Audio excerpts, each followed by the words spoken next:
Hey everyone, Brett Luker here. I'm the youth pastor here at First Baptist Church. This is the first of what I hope to be many podcasts to come, and it's going to be a show where we talk about all different things about ministries in the church, to theology, to all many different kind of things. And so I'm excited to be doing this for you guys. I still don't have a name yet. Hopefully that will come sooner than later. But in this show, we have Al Davison with us, and he is going to be talking to us about worship and his passion for worship and what he sees his vision to be for us here at First Baptist and really for churches all across America. And you would think that we'd spend some time talking about styles and contemporary versus traditional, and what's funny is we never even talk about that. So we talk more about the heart and the attitude that we need to have to come before God to worship. So stick around, and I hope you enjoy this first show.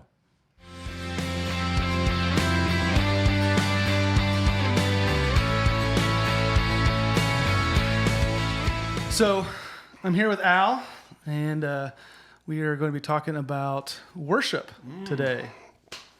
Worship, and kind of what worship means to us, as a church and as a Christian, Christian body. And so let me just start with a question for you, Al. What got you into worship ministry, and why are you so passionate about it? Knowing that we were going to have this conversation today, I started to think back, when did I start? And Brett, it scared me. I felt my hair going a little bit grayer when I thought about it. 48 years ago, my mom and dad sang in churches, and I was about 7 years old.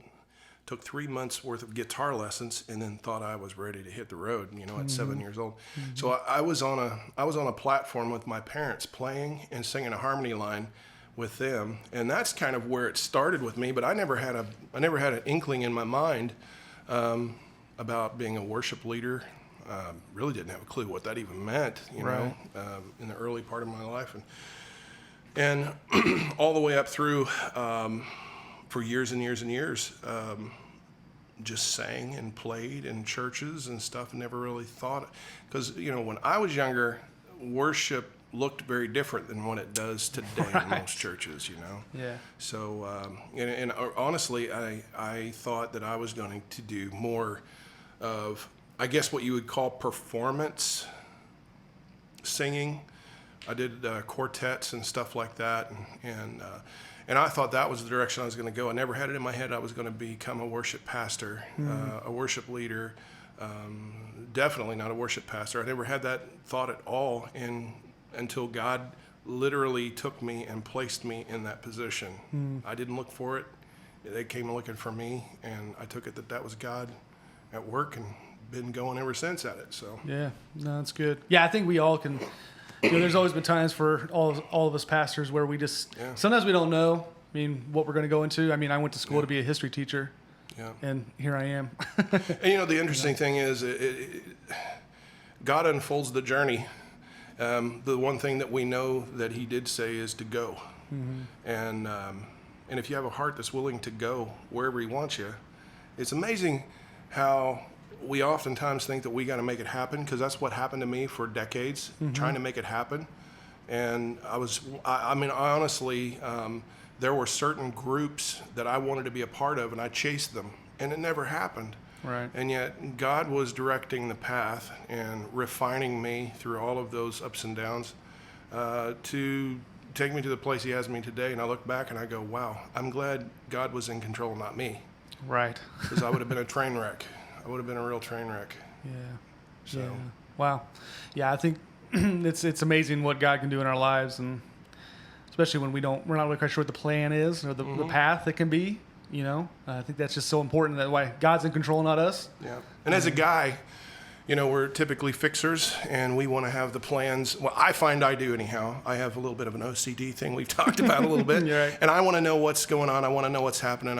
I try to present myself as real chill and laid back, but I worry about all the details, and I want to know. And when you're following the Lord, the only thing you do know is that you have to take steps of obedience.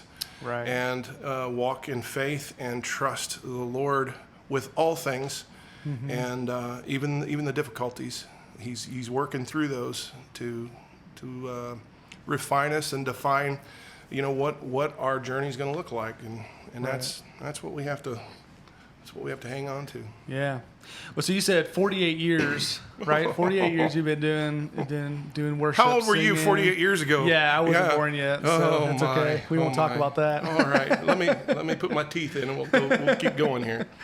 Yeah. So 48 years it is. So that's a long time to be doing something. I mean, I think most of It is us a can long time. say that we haven't been doing something, even if it's a hobby, unless we're like 70 or 80 years old, or so do something that long that creates a passion. Like you have to have a strong desire and want to do that. Yeah. So like when you get on stage Sunday mornings, what wakes you up in the morning to do that? What keeps you excited to get up there in front of people and just lead? And you and I have talked about music and passion and all these things outside of recording it and doing this type of thing. But what drove me and gave me that drive and that passion to do it has changed over the years. When you're singing, and especially in I was into the Southern gospel scene. My heart probably, if you boil me down, there's a Southern gospel guy comes out at the end. Right. I love the message within the songs. Not all Southern gospel, but there's the type of Southern gospel that really speaks to me. But my heart was wrapped up in performance so much that I would get up, and I did this even in worship ministry for a long time, because I've been actually in an official worship pastor role. It's somewhere around 25 years or so now. Wow. And even in that journey, you're constantly learning, you're constantly being challenged, and God constantly smacks you in the back of the head, it seems like, because you get your focus wrong. But what I found was that I would be more fixated on the execution of worship than I was actually worshiping. And over the last, I don't know how many years it's been, God has really been continuing to peel away layers for me. And honestly, what gives me the passion to get up and do this week after week, month after month? We've talked about it before, where it's like telephone poles that go by when you're driving down the road. It seems like Sunday. Right. The thing that honestly, and this is from the depths of my heart, the thing that drives my passion is not the music. It is ultimately to come into a place with other people that have been struggling through life, and being able to have a collective desire to go past the struggles and worship the God over all of the struggles that has purpose in all of them, and worshiping Him for who He is, His majesty, His glory, His character, just who He is. And then the other piece of it that has really driven me week to week is the connection with people. People are hurting. A lot of people feel isolated, especially right now with all the COVID issues. Right. And it kind of kills me, because I'm very relational, which God lit that up in me. I didn't create that. And so that's what drives me, is that connection with people, and then not singing too, but it's kind of being a part of a large group of people that are God focused and wanting to acknowledge how good and how great He is. That's what it is for me. It's not, it used to be, it would be, oh man, this song's going to be killer. This song's going to be so awesome. We're going to really rock on this song. Yeah. And the guitar part's really awesome, and it's got this killer vocal thing you do. And you can go away from that and you go, why do I feel empty? Even as a worship pastor, I think there's a problem in our world today where we're so fixated on the execution of things and the look of things and how things, the flow of things, instead of just being in complete and utter awe of who God is. And I think it's a huge concern I have, that we don't get caught up in the mechanism of it all, but we stay focused on the reason for worship. Yeah. That's Jesus. That's right. It's Jesus. I mean, it is being a guitar player, being I guess a performer's the only word I can think of right now, but it's so easy to get wrapped up in that, and I mean, I make mistakes every Sunday morning. I miss a note, and you hope that note doesn't carry through the speakers, but then you beat yourself up over it. But that's not really what it's about. I mean, No. I know for me, if I'm leading worship or if I'm up on stage, I try to get into a place where I'm worshiping at the same time as I'm trying to lead others in worship. And that's a hard place to get to sometimes. And I think that's an important part as believers that we need to be. I mean, don't Yep. you think? Absolutely. Why is that? Why is it so important for us as believers? Why do we need to care so much about worship? Well, I think that right now, like I said a little bit ago, people are feeling so isolated. I had a conversation with somebody earlier today, and they're just struggling through this whole COVID thing because they're a people person and they feel isolated. They feel like a stranger walking into their own church because things are so bizarrely different right now. And the importance of getting together with other people is having this collective. You know what these people are going through, but what encourages me, I mean, as pastors, we know what's going on in people's lives. Sometimes they don't know we know what's going on in their life, Right. but we do know a lot of the struggles our people have.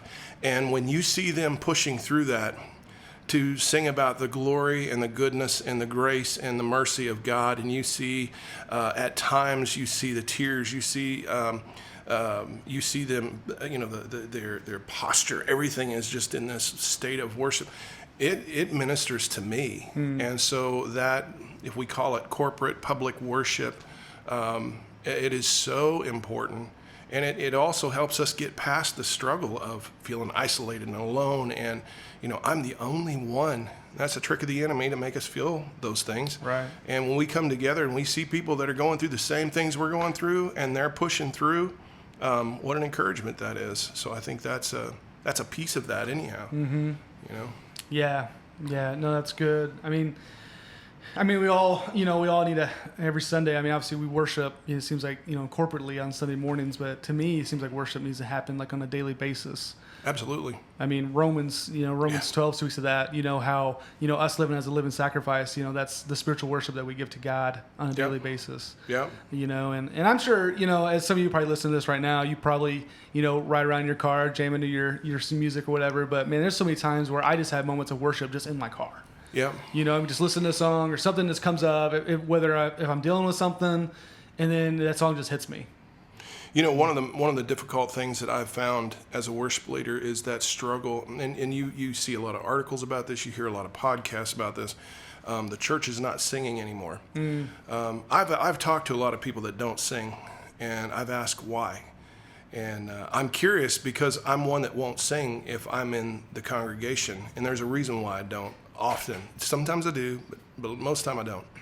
And a lot of the folks say, I can't sing if my life depended on it. Some of them go, I just like to be still and listen to others sing. So it's different for everybody, and I think we have to get past being caught up in who does, who doesn't, what it looks like, and just have that heart of worship for God. And I know for me, the reason why when I'm in a congregation, I'm always leading, it seems. I'm always one of the front people in the worship music and whatever. And for me to stand back and listen, even if it's a person or a group leading worship or if it's the congregation singing along, it fills my tank. Just being able to be there and just drink that in and listen. And there's something about it that ministers to me. So, it's one of those things. You said something about this verse, and I made a couple little notes because I'm not real sharp. I have to have cheat sheets. But Romans 12:1 is the one you're talking about, that it says, I appeal to you, therefore, brothers, by the mercies of God, to present your bodies as living sacrifices, holy and acceptable to God. And this is where it gets interesting because it said, which is your spiritual worship. Mm-hmm. And I was reading some articles and different things, and it had this comment in there that I thought was so spot on. True worship. And I think that's a problem we have in our Christian world today. Worship is packaged just like Bush's beans. It's labeled, it's packaged, it's produced, it's put out there. And I think sometimes that the thing that I find is that it can move you emotionally, but can leave you vacant spiritually. And here's what this line was that I thought was awesome from one of these articles. It says, true worship is a matter of the heart expressed through a lifestyle of holiness. And I'm gonna read that again. True worship, listen to this, is a matter of the heart expressed through a lifestyle. Okay, we're not talking about playing a guitar or a keyboard or choirs or congregational singing everywhere you go. It's a lifestyle of worship. It's that desire to be thinking about God, to be in prayer, to be looking for what God has in every situation that comes along. It's a lifestyle. It's not. I think we get that mixed up, thinking that worship is music on a Sunday morning, or worship is solely, based on music. It is just one tiny sliver of the pie. And I think that Romans 12 gives us a real clear indication. It's a living sacrifice. Paul said, for me to live is Christ, to die is gain. That's deep worship right there. Yeah. That's deep worship. And, we talked about, guitar players hitting the wrong notes. Man, I've hit more wrong notes over the years and sang a lot of wrong notes. Right. But I don't want to say this that it be taken wrong. I'm not saying we don't strive for excellence. We serve an excellent God. He's a God of order. He's a God. All you have to do is look outside. God is creative. God does incredible things in with his creativity. And I think that we have a responsibility to do the best we can. Yeah. The problem is when we get fixated on the execution, right, and we don't get fixated on the person of Christ. So I'm not saying you don't practice your lines and your lyrics and your riffs and stuff, whatever that may be. You put the work into it, but when it comes time, you need to go past all of that stuff. And if something goes wrong, it goes wrong. Yeah. And here's the beauty of it: God is either sovereign and He's not. He's either a sovereign God or He's not God at all. And you go, well, oh man, that was a big train wreck. No, God allowed that to happen for a reason, either to bring humility to the person that feels it was a train wreck, or God was doing something that we don't know about with somebody somewhere in that, on video, in the congregation, whatever. So. Yeah, there's so many times where I've preached or I've played, in a band, worship, whatever, and you just feel like it just goes terrible, and you're like just defeated, and then you get off stage and someone goes, "Wow, that's the best sermon I've ever heard," or "That's the best you guys have ever sounded," and so sometimes the Spirit would, obviously the Spirit's going to move and God's going to do what He's going to do. I just think it's, I kind of want to go back to what you said earlier about the heart of worship and how. I think a lot of times we see on Sunday mornings, and maybe it's just it could be an audible thing, but when you don't hear people singing, like you said, you don't really sing because you want to enjoy it and experience it. And maybe that is for some people. And then some people, they're raising their hands high and, they're getting all into it. But I think sometimes what happens is that we come to church Sunday morning and we're just cold because, we haven't taken the whole week to prepare our hearts for this day that we come and we celebrate what God did on the cross through His Son. Not like we have. Right. Yeah. Not like we have. Yeah. Right. And so and I think that's why a lot of times you get so many people that come to church and they leave feeling empty. Because they expect the 1 hour that they're there is going to fill their cup. Yeah, you made a great point there. When we come to worship on Sunday, we've got it so mixed up. We got it so backwards. We should not come to be filled up. We should come overflowing, and we should just receive the blessing. Now, what we will be filled up with is a renewed reminder of God's truth through the songs we sing or the preaching that's done. But if we come having lived a life that is sacrificial, that is focused on being a lifestyle of worship, we don't walk in empty. And the thing about it is, you can look around a room from our vantage point, and you could almost, if now this sounds really weird to say when it comes to talking about this, but if you're going to place bets on who's walking in completely empty because they haven't been in relationship, you could almost place bets on just what you see. Right. And the posturing, the attitude, the lack of eye contact, the lack of engagement, and there are people that you can see that they're maybe not singing, but you can see that there is hunger, and there's this desire to worship the Lord, even if they're not singing. You can see that. And then you see some that are standing there with their arms folded and they're just kind of looking at the ceiling, and it's like, my mom dragged me here, because I was one of those guys for a long time. My mom and dad dragged me here and I want to go back to bed. And Yeah. you know, and that's something that we have a vantage point of seeing. And I think it is. I think that you should come ready to worship and celebrate who God is. And oftentimes people don't, because they're not living a lifestyle of worship. Right. Yeah, and that's so huge. And that doesn't only apply to worship. I mean, that applies to everything. Absolutely. I mean, how you walk with Christ on a daily basis affects your attitude towards your neighbors, even your attitude towards God. I mean, there's so many times where we can sit and want something or feel like we have no joy in our life, or just feel empty. But, you know, I always ask that question, well, how much time are you spending time with God? Exactly. You know, I mean, Jesus, who we believe obviously is the Son of God, but who is God, but he still took time away from his ministry to go and be with God. Yeah. You know, even Jesus needed that time to be filled. Yeah, I was listening to David Platt speak about worship a little bit, and he said something I thought was just a great line. He said, singing is a public enjoyment of how good God is. I thought that's a good way to look at that. Yeah. Singing is a public enjoyment of how good God is. You know, it's a corporate proclamation of God is so good, you know. And he also said worship is a delightful duty. I thought that was a cool way of looking at it, you know, and it is a delight. But it is not so delightful when you feel conviction just pouring over you, because you're going, man, I haven't even taken the time to crack my Bible this week. I haven't even said, God, I know you're there and I love you and I'm struggling through these moments. You haven't done any of that. And you can walk in feeling really guilty, you know, and so you can miss the delight because you're focused on your failure. But, you know, the beauty is we can bring God our failure. And every day is an opportunity, every hour, every moment is an opportunity to say, Lord, I'm so sorry. Can we start fresh in this again today? You know?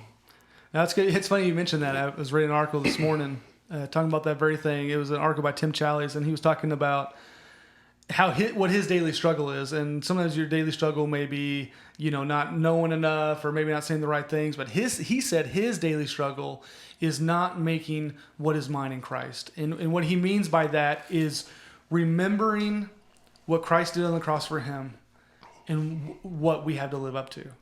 You know, I mean, to be a quote unquote good Christian is very daunting. I mean, you think about all the things that a good Christian quote unquote would do or say and think, and then every day you wake up and you're like, man, I just fell again. You know, man, I just sinned again. You know, and it's exhausting. But that's the reality is that we have to be reminded. Again, it's not about us. Right. It's all about Christ. You know, I was thinking too earlier in prep for this, just some thoughts came to me, and one of the things that we can be guilty of, and when I say we, I'm talking about it doesn't make a difference if it's the pastor to the youngest person. It doesn't make any difference. If we come into a service with a mindset of I want, and you can fill in the blank, I want a certain song played. I want a certain style of song played. I want the preacher to speak on this. I. You hear all this stuff. What happens is we reveal the true nature of our heart. Right. And all of the I's, when you put them in a pot and you boil them down, you have something called self-centeredness. And that is not a godly thing. That is very much a flesh thing. And what can end up happening is we can take this incredible thing that we're supposed to delight in, this time of acknowledging how good God is publicly. We can put that in. I don't know why I'm always boiling things down, but you put that in and boil it down. What you've done is you've taken this beautiful thing that God has created for himself to receive glory through his creation. We call it worship. Right. And you end up with this sickening, disgusting thing called just being entertained. And I want to say this, that what Jesus did for me before he got to the cross starting at about the whipping post, going back a little further, standing before Pilate, all of the humiliation, all of this stuff that went on. And when I think of what he did just at the whipping post, the Passion portrayed that so incredibly well. What he did there, and then going from there, taking the cross, and then going to... Jesus did way too much for me to have this flippant idea that I'm here at church to be entertained, to get what I want. What I've had people literally over the years say to me, "How are you going to bless me today?" And I'm thinking, well, I could smack you, but that wouldn't be the right thing to do, because somebody needs to smack you. Lord Jesus, smack him in the back of the head for me, would you, please? But my heart aches. Because I'm going, you have this desire to be entertained. And let me say this, we've talked about this, and they'll probably be coming and stringing me up for this. But let me tell you what I've experienced. As a singer, I have been accused of all sorts of things over the years. That I've been showboaty, I've been all this stuff. Here's what I did. Before Christ, I played music and I gave everything I could to, and I'm going to say the devil when it comes to the music. And when I got saved, I struggled with it because I thought, well, when you're doing Christian music, you can't really get into it. And God says, well, you're not going to give me what you gave him? Yeah. So I have poured myself out wanting to give everything I got to God when it comes to doing music. But let me tell you what, I've been accused of being a performer, which I was. Mm-hmm. God convicted me of that. He said, I want you to sing as unto my face. That changes everything when you're thinking about singing in God's face. Now, you can't picture God's face, but standing in front of his throne, I picture that, and it's overwhelming to me. But I tell you what, I've had preachers say to me, now, when you go out and sing, I don't want you performing. I want you to lead us in worship. And then I've watched the very same preacher go out and perform his message, and I have been sickened by that. Yeah. So my caution is, no matter what you do in ministry, don't allow it to be cheapened down into mere entertainment. Mm-hmm. To say and to sing and to pray even things that itching ears want to hear, and just have people come in and feel good about themselves and walk out. Mm-hmm. I'd rather walk out feeling like, ugh, that hit me heavy today. Yeah. Honestly, though, being said from a worship standpoint about the performance side, I think even as people in the congregation, even as us in the audience, we can have a sense of performance too. Absolutely. And I'm not saying anything, anything bad about people who raise their hands or whatever. Right. If that's how you worship, that's how you worship.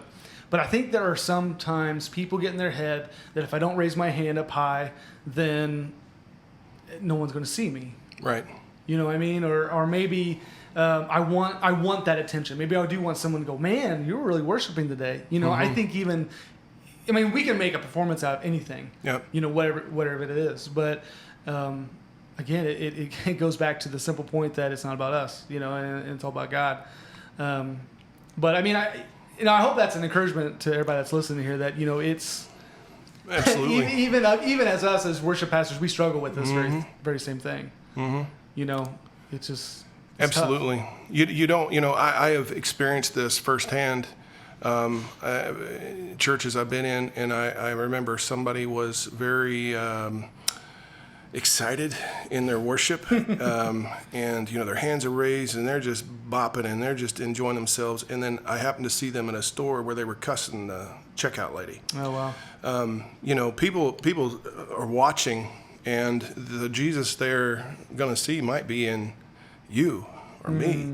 Mm-hmm. And if we don't have that lifestyle of worship, let me tell you something. Lifestyle worship has nothing to do with contemporary music or hymns. You can sing hymns and be lost. Right. You can sing contemporary music and be lost, because there's a lot of people doing it every week. Absolutely. But it is a heart attitude. It is a brokenness before the Lord, and it really is. It's all about him, but in it being all about him, he allows us to be a part of it. Mm-hmm. And it's a beautiful thing. It's an incredible thing, but people are watching, and the other side of that is I've had people say, man, I've wanted to raise my hands, but I was just so afraid what people think. Yeah. I just so afraid. That's sad. And that takes on a whole nother side of things when you start to think about, the environment that you have for worship. And every church is like a fingerprint. It's different. It's unique.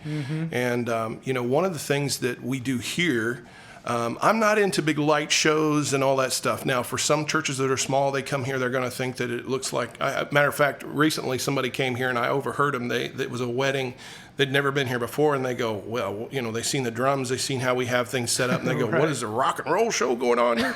And that is not the mindset at all. Yeah. But one of the things that we do, because I've had so many different people say to me, I want to express myself, but I feel like I'm on display. And I purposely have had the guys bring down the lighting so that it's not just full-on house lighting all up. Sometimes people will fill in the blanks and say what they think about that. They think that that's, to make the performers on stage stand out more. Trust me, I'm a big dude. I don't need that to stand out in a crowd. I mean, all I have to do is walk in a room and there's like, oh my word, Andre's here, And if you don't know who Andre is, you're not a WWE or a WWF. That's going backwards. That's right. But I'm a big, it's not about that. It's about trying to create an environment where people feel comfortable enough that if they want to raise their hand, they don't feel like they're on display. And that's a whole nother subject we could talk about when it comes to the execution of a worship service, and all that stuff. But the interesting thing that I found as we've talked about worship, we haven't talked much about music as much as we have about living a life of surrender, a sacrificial life, which I find refreshing.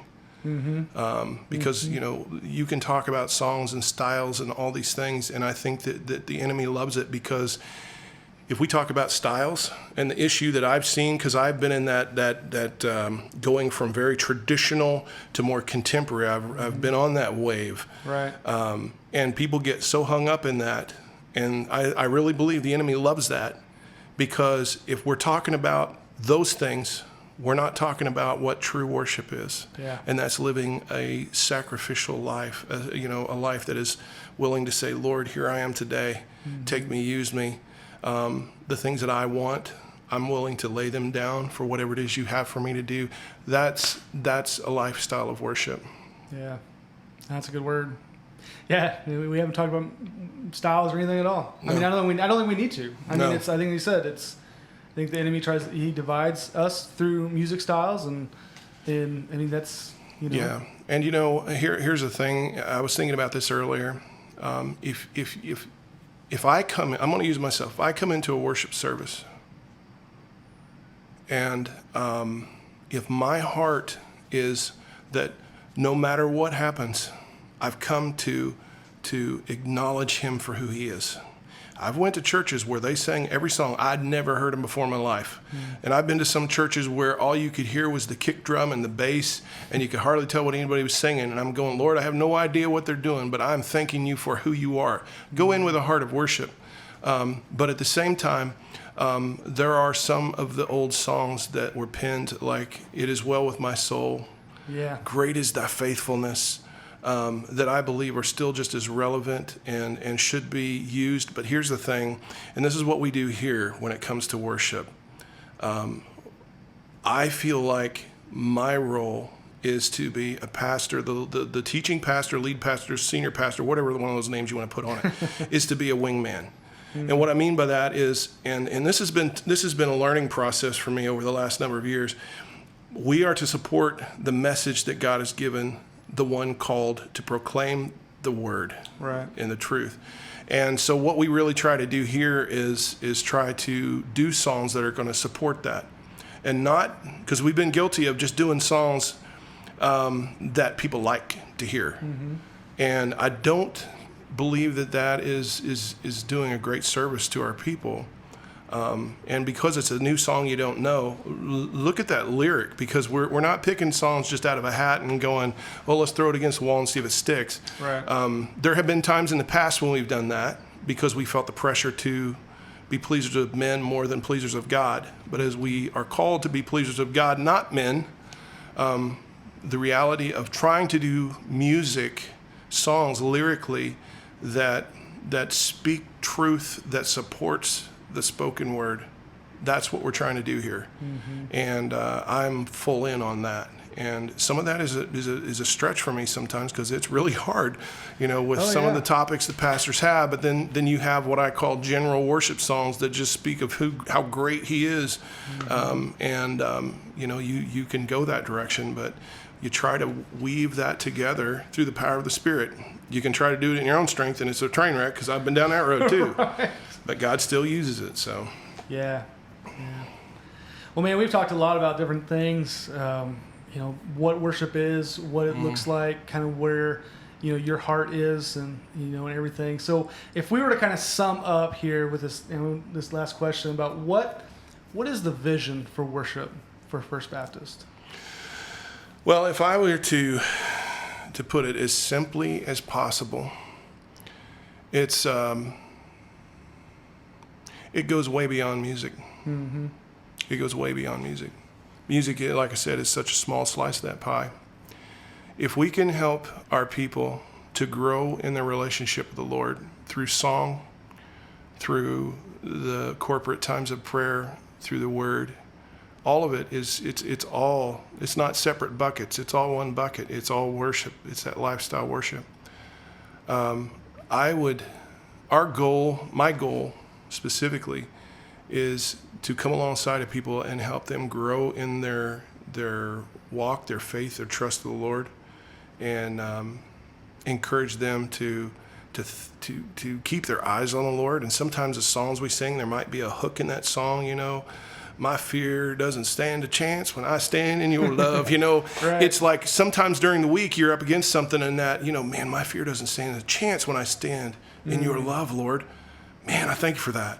Then I think that combine that with the truth, and our pastor does a phenomenal job. Absolutely. He's gifted in teaching. I tell him his head is going to get so big. His body's so small, his head's so big. But I tell you, it's just phenomenal to have that fit together. And we both love woodworking, so we know what dovetailing is, and that's what I pray that it does. I pray that it dovetails, it fits together, and it becomes a strong method of making Christ known for our people and beyond. That's good. No, that's good. Well, thanks for being with us today. Hopefully we can do more of these. This is good. It's cool. Yeah. It's good. I think it's going to be good for you guys listening to kind of know where our hearts are and where God's leading us. And I appreciate the fact that you've kind of orchestrated this, because the one thing is people get to glance into our lives, and we can't reach everybody. We can't be best friends with everybody. We just can't be all things, all people. But it's so important for people to know our heart and know how our thoughts and our where we're at with what ministry looks like when it comes to these things, Yeah. And I think this is good. Good for you for buying the microphones and all the stuff to do it. So. Right. Well, hopefully it blesses people at home, and they can, like I said, they get insight about who we are, and we're not just leading by the seat of our pants, but they get insight to who we are and get excited about who He is. Absolutely. I love that. Yeah, I love that. All right, Al. Well, thanks for joining us today. Be on the lookout for more episodes to come. We are excited to be able to provide this for our church family and for you guys listening at home. So we will see you again soon. Bye-bye.